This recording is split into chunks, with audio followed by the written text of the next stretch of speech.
Hello दोस्तों, आज की वीडियो में आप लोगों का बहुत बहुत स्वागत है। दोस्तों, आज की वीडियो में हम आपको बताएंगे कहानी है उस क्रूर शासक की जिसने हिंदुओं को ढूंढ ढूंढ कर मरवाया था। जी हाँ दोस्तों, यह कहानी उस क्रूर शासक की है। इसने मानवता की सारी हदें पार कर दी थी। दोस्तों, आप प्लीज वीडियो को लास्ट तक जरूर देखिएगा। दोस्तों, बता दें कि दुनिया को जीतने के लिए 1398 ईसा पूर्व में तैमूर अफगानिस्तान पहुंचा।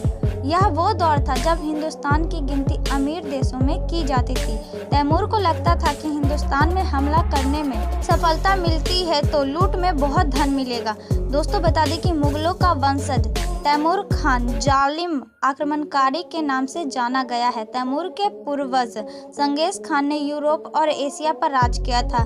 वह भी अपने पूर्वज की तरह दुनिया पर राज करना चाहता था, लेकिन उसके शासन का तरीका चंगेजों से कहीं अलग था। चंगेजों के कानून में साम्राज्य के सिपाहियों को खुली लूटपाट करने की मनाही थी, लेकिन तैमूर के लिए लूट, कत्ल और धोखाधड़ी करना आम बात थी। तैमूर जब भारत पहुंचा तो उसने क्या क्या तबाही मचाई, इसके कई किस्से उसके जीवन में दर्ज हुए हैं। ये वो किस्से हैं जो उसके आतंक की कहानी कहते हैं। तैमूर को तैमूरलंग, तैमूर या तिमूर जैसे कई नामों से जाना गया है।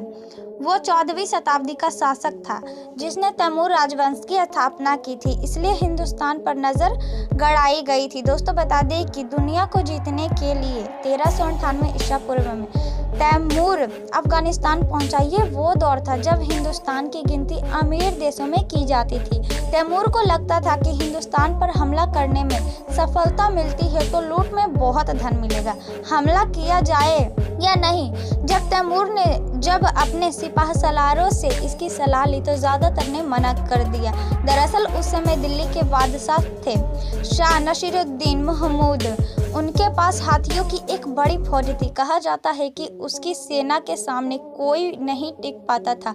सिपाह सलारों का जवाब सुनने के बाद तैमूर ने कहा, बस थोड़े दिन रुक जाओ, मगर मुश्किलें बढ़ती है तो वापस जाएंगे।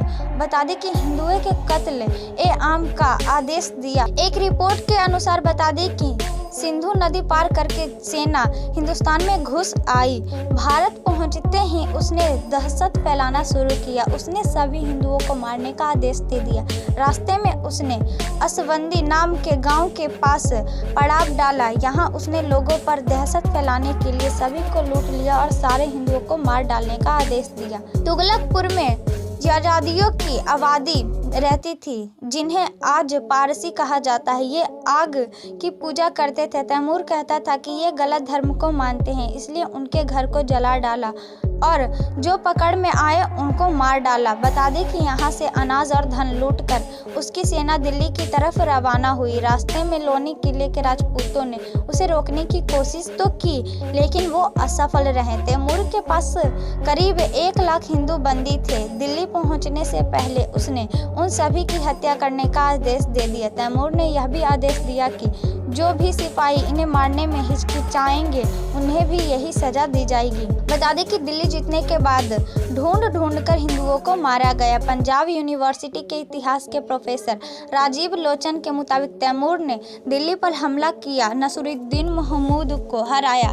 डर कर महमूद ने दिल्ली छोड़ दी और जंगलों में छिप गया। तैमूर और उसकी सेना ने दिल्ली पर जीत का जश्न मनाया। जब सैनिकों ने कुछ औरतों को छेड़ा, लोगों ने उसका विरोध किया। ऐसा होने पर तैमूर ने दिल्ली के सभी हिंदुओं को ढूंढ कर कत्ल करने का आदेश दिया।